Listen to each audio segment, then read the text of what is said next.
ہم آپ کو نہیں دیں گے. اس دنیا کی ہرس نے اور لالچ نے ہمیں بالکل کتا بنا دیا ہے. ہمارے اور آپ کے گاؤں میں ایک بیل مرا پڑا ہے, ایک بیل مر گیا ہے. سنیے ایک مثال, ایک بیل مر گیا ہے اور اس مرے ہوئے بیل کے پاس ایک کتا آیا ہے اور اس مرے ہوئے بیل کا گوشت نوچ نوچ کے کھا رہا ہے. اس مرے ہوئے بیل کی بدبو دوسرے کتوں کو لگی, دوسرے کتے بھی اس مرے ہوئے بیل کا گوشت کھانے آ رہے ہیں, لیکن یہ کتا جس نے سب سے پہلے اس بیل کے گوشت پر بو مارا, وہ کتا جب دوسرے کتے کو آتا ہوا دیکھتا ہے تو بھونکتا ہے, اپنا دانت دکھاتا ہے, اپنا پیر اٹھاتا ہے اور بھونک بھونک کر اس کتے کو وہاں سے بھگا دیتا ہے.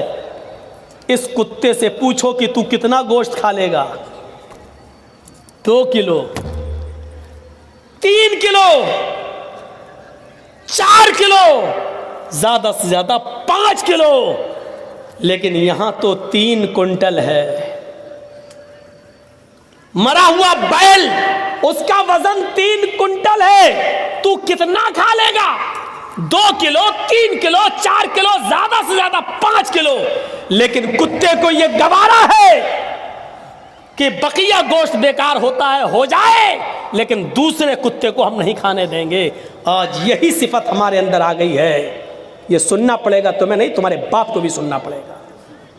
ساری دولت ہمیں مل جائے, لاٹری خریدی لگ گئی اور 5 لاکھ مل گئے, اب اس 5 لاکھ میں ہم کسی اور کو نہیں دے سکتے ہیں. اس کو کہتے ہیں کتا. IPL میں سٹا لگایا, جیت گیا 5 لاکھ, اب ہم ہی کے پاس رہے, دوسرے کے پاس نہیں. اس کو کہتے ہیں مرے ہوئے بیل کا گوشت کھانے والا کتا. میں بولوں گا یہ, اور اس کے باوجود جو کھیلے گا وہ سوچے گا کہ مولانا جرجیز نے کتا کس کو کہا تھا. تصور کرو کہ ہماری حالت کیا ہو چکی ہے. جبکہ حالت یہ تھی کہ ایک صحابی اللہ کے نبی صلی اللہ علیہ وسلم کے پاس آتے ہیں اور کہتے ہیں کہ اللہ کے نبی میرے چند غلام ہیں, میں نے ان کو خریدا ہے, میرے چند غلام ہیں, کبھی کبھی وہ ہمارے مال میں خیانت کرتے ہیں, کبھی کبھی وہ ہم کو جھوٹ بولتے اور دھوکہ دیتے ہیں, میں ان کی خیانت کرنے پر ان کو تھوڑی بہت سزا بھی دیتا ہوں, مارتا بھی ہوں. اے اللہ کے نبی کیا یہ ظلم تو نہیں ہے؟ بھائی وہ خیانت کرتے ہیں, چوری سے ہمارا مال چرا لیتے ہیں, دھوکہ دیتے ہیں ہمیں. اگر میں ان کو مارتا ہوں تو قیامت کے دن مجھ سے حساب و کتاب تو نہیں ہوگا؟ دیکھ رہے ہیں آپ یہ سوال, قیامت کے دن کوئی حساب و کتاب تو نہیں ہوگا ہم سے؟ تو اللہ کے نبی صلی اللہ علیہ وسلم فرماتے ہیں قیامت کے دن ترازو لائی جائے گی. اس صحابی سے کیا کہہ رہے ہیں, ادھر سنو, اس صحابی سے کیا کہہ رہے ہیں, قیامت کے دن ترازو لائی جائے گی اور اس ترازو کے اندر ان کی خیانت, ان کا دھوکہ رکھا جائے گا.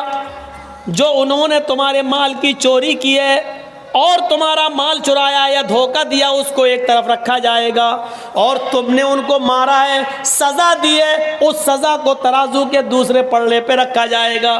اور جب ترازو اٹھائی جائے گی, اگر تمہاری سزا اٹھ گئی اور ان کے دھوکے کا پلڑا جھک گیا تو ان کو سزا ملے گی جہنم کے اندر.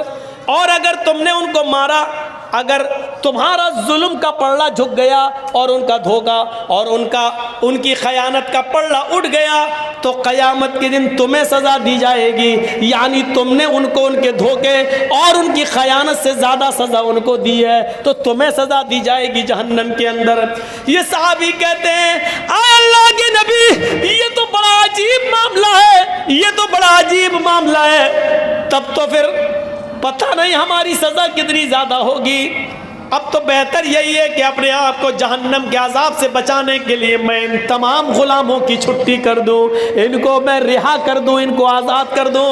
وہ صحابی دوسرے دن آتے ہیں اور کہتے ہیں اے اللہ کے نبی آپ گواہ رہیے، میں نے اپنے سارے غلاموں کو آزاد کر دیا۔ یہ ہے جہنم کا ڈر، یہ ہے حساب و کتاب کا ڈر جو ہمارے اندر نہیں ہے، ہونا چاہیے، ہمارے اندر نہیں ہے، ہونا چاہیے۔ میرے پیارے ساتھیوں، انہوں نے سوچا ہم نے ان کو جو سزا دی کہیں ایسا نہ ہو کہ ان کے جرم سے زیادہ ہو اور پھر ہمیں جہنم میں ڈالا جائے۔ انہوں نے سارے قیدیوں کو، سارے غلاموں کو آزاد کر دیا، سارے غلاموں کو آزاد کر دیا۔ میرے بھائیوں، حضرت عثمان غنی نے اپنے غلام کا کان مروڑا۔ ایک دن کہنے لگے ادھر آؤ، میں نے ایک دن تمہارا کان مروڑا تھا، آج تم بھی اپنا بدلہ لے لو، قیامت کے دن میں بدلہ نہیں دے سکتا۔ اس غلام نے کہا نہیں آپ آقا ہیں، آپ ہمارے مالک ہیں، ہم آپ سے بدلہ نہیں لیں گے۔ امیر المومنین نے کہا نہیں تمہیں انتقام لینا ہوگا۔ انہوں نے کہا تم میرے مالک ہو، میں کیسے انتقام لوں، آپ کو کیسے کان مروڑوں؟ حضرت عثمان غنی کہتے ہیں جاؤ، میں نے تمہیں آزاد کر دیا، آج کے بعد تم میرے غلام نہیں ہو، کیونکہ اس سے تم رہو گے میں پھر کسی غلطی پر تمہارا کان مروڑ دوں گا، ایسا نہ ہو کہ قیامت کے دن اللہ رب العالمین مجھے اس کا بھی حساب دینا پڑے۔ انہوں نے اپنے غلام کو آزاد کر دیا۔ میرے پیارے ساتھیوں، ایک صحابی وہ تھے جو نماز پڑھنے لگے اور نماز ہی کے اندر ان کا خیال ان کے باغ میں چلا گیا۔ میرے باغ میں کتنے کھجوروں کے پیڑ ہیں، یہ کھجوروں کے پیڑ جب کھجور پیدا ہوں گے تو بازار میں اتنے کا کھجور بکے گا، ہمیں اتنا پروفٹ ہوگا۔ یہ پڑھتے گئے، یہ سوچنے لگے اور رکعت بھول گئے۔ 4 رکعت والی نماز یا تو 3 پڑھ لی یا 5 پڑھ لی، بھول گئے۔ وہ آئے کہنے لگے کہ اللہ کے نبی صلی اللہ علیہ وسلم ایسا ہو گیا ہے۔ آپ نے کہا ہو جاتا ہے، کبھی کبھی بھول چوک ہو جاتی ہے، لیکن اس صحابی نے سوچا کہ اس باغ کی وجہ سے، جو کھجوروں کا باغ ہے، اس باغ کی وجہ سے میرا دماغ بٹ گیا ہے، اس کی پیداوار پہ چلا گیا ہے، یہ باغ رہے گا تو میں بار بار سوچتا رہوں گا اور میں نماز میں بھولتا رہوں گا، یعنی نماز میں زیادہ دماغ نہیں لگے گا، باغ کی طرف دماغ لگے گا۔ آتے اور اللہ کے نبی سے کہتے ہیں کہ اللہ کے نبی میں اپنا پورا کا پورا باغ صدقہ کر رہا ہوں، خیرات کر رہا ہوں، میں اس باغ ہی کو نہیں رکھوں گا جو نماز میں ڈسٹرب کرتا ہے، جو باغ کو ہی کو ہم اللہ کے راہ میں صدقہ و خیرات کر رہے ہیں، اس کو غریبوں اور مسکینوں میں اس کے پھل بانٹ دو۔ ہمیں نہیں چاہیے ایسا باغ جو قیامت کے دن اللہ کے سامنے ہمیں اس کا جواب دینا پڑے، اللہ کے سامنے اس کے جواب ہم دے ہو جائیں۔ یہ باغ ہمیں نہیں چاہیے جو بار بار ہماری رکعتوں کو بھلوا رہا ہے۔ میرے بھائیوں، یہ تھے جہنم کے عذاب سے ڈرنے والے اور قیامت کے دن کی فکر کرنے والے، یہ لوگ تھے حساب و کتاب سے ڈرنے والے۔ مالک یوم الدین، وہ قیامت کے دن کا پورا مالک ہے اور اس دن ہمیں حساب و کتاب دینا ہوگا اس رب کے سامنے۔